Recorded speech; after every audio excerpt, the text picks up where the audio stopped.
Welcome everybody, my name is Kasabi, and this is another episode of our new series, ShowOff, where I'll be going over some tips and tricks in the logo editor for MLB The Show. Now, I've been doing logos for a very long time, and with these videos, I would like to share some of my tricks of the trade, but before I do that, I'm going to start off with something that's just a little bit more on the basic side, then we'll work our way up to more complex techniques. Aside from a few of the basics of downloading a logo from the vault and putting it on your jersey, the next step would be precise placements to make your jersey look as clean as possible. There's a few tips I'll be showing you to get your lettering as exact as possible, and also that your logo placements on your jerseys are exactly where you want them. The absolute first thing that you're going to want to get used to is using the analog sticks on the controller that you're using and get a feel for how the shapes on the screen move when you utilize the analog sticks. So as a quick refresher, you have the two analog sticks on the screen. The one on the left usually moves the logo around like this across your canvas. The analog stick on the right resizes your logo. You can either drag it to the bottom left corner to make it smaller, top right corner to make it bigger, or you can use the left and right analog sticks to make the shape kind of proportionately different. As you can see here, it's no longer a square. If I move it down, it turns into a rectangle shape. The other thing I'll mention is the fine versus coarse control. On PlayStation, it's the triangle button, but if you press that button to switch between fine and coarse control, you can see that I'm moving the shape a little bit faster, or if I hit triangle, it moves it a lot slower.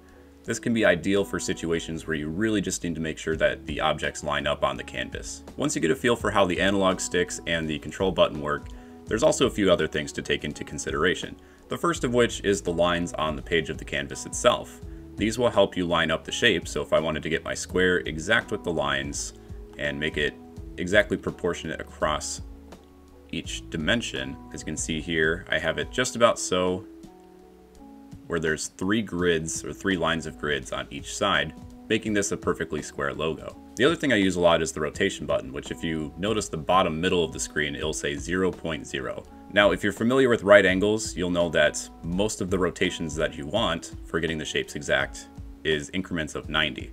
So as we can see here, it's a perfectly square shape again. So if you're moving your logo and you want to make sure that it's exactly straight on any side, make sure that you notice the rotation button here. You can use the fine and coarse controls to get the rotations a little bit more precise. Just give a R2 trigger if you're on PlayStation a little bit of a flick, and you'll eventually get close to that 90 mark. There we go. The best situation for using this technique is when you're doing lettering. As you can see here, I have the S on that line right there, perfectly so. But say I wanted to do more letters and create my team nickname on the front of my jersey. You can create a letter from scratch and put it directly next to this one, make sure that the boxes are the same, but there's also a faster way if you're using one of the text shape tools in the editor. Now, the easiest way to do this is using the copy and paste tool, which you can hit the X button for the menu, go to options, copy and paste. You can also change the art. So if I wanted to spell the word show, for example, I could just drag this one over here, make sure it's lined up with this line as I drag it over with the analog stick, and there we go. A faster way of copying and pasting the same shape that you have, or without deleting what you have on the clipboard, is to use the stamp tool.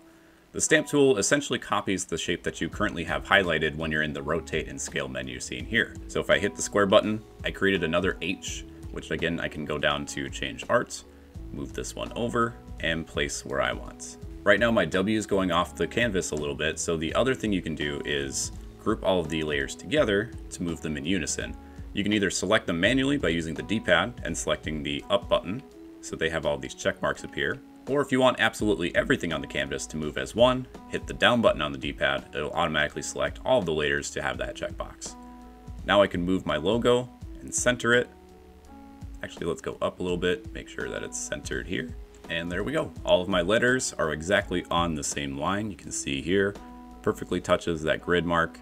Once you have everything where you want it, you can save your logo for later and save it as a local file to your console, or you can also just apply it to your team. To do that, hit circle and hit save changes to apply it to your team, or you can use the load and save option by hitting the start button, and it will have you name your logo and save it to your console. So that's the most basic way of making sure that all of your logos and shapes line up as intended, and that way you have a clean script in terms of like lettering that goes across the front of your jersey. All the letters are uniform instead of just a little bit off. If I have my letters a little bit haphazard, as you can kind of see here, it's a little bit noticeable, and it just creates a little bit more of a sense of a clean feel, a more realistic jersey as you're loading into a Diamond Dynasty game. The last thing I'll touch on today regarding placements and precise alignment is using our Show Zone logo here. But you can also use the logo editor to take a look and see where the logos appear on your jersey. And you can also move your shapes or layers around so that you can put it exactly where you want on the front of your jersey, for example. To do this, hit the options button, go down to more options in this menu,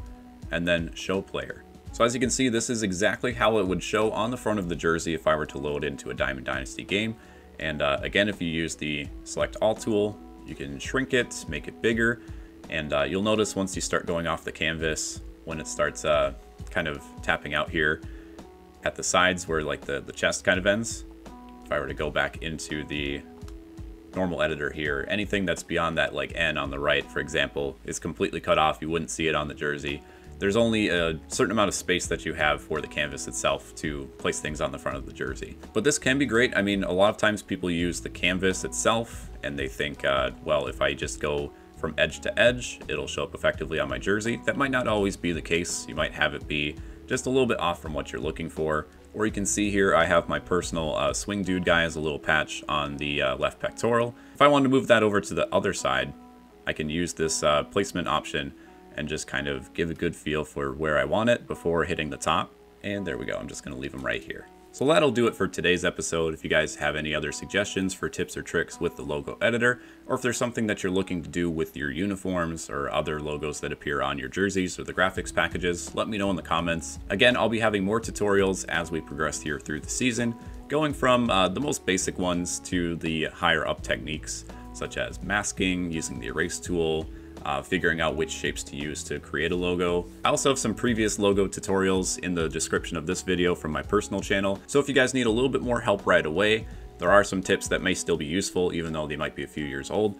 But again, we'll be having more videos coming up in this Show Off series to help you best utilize the logo editing tool. Signing off for now, this is Kasabi from Show Zone, and we'll see you in the next episode.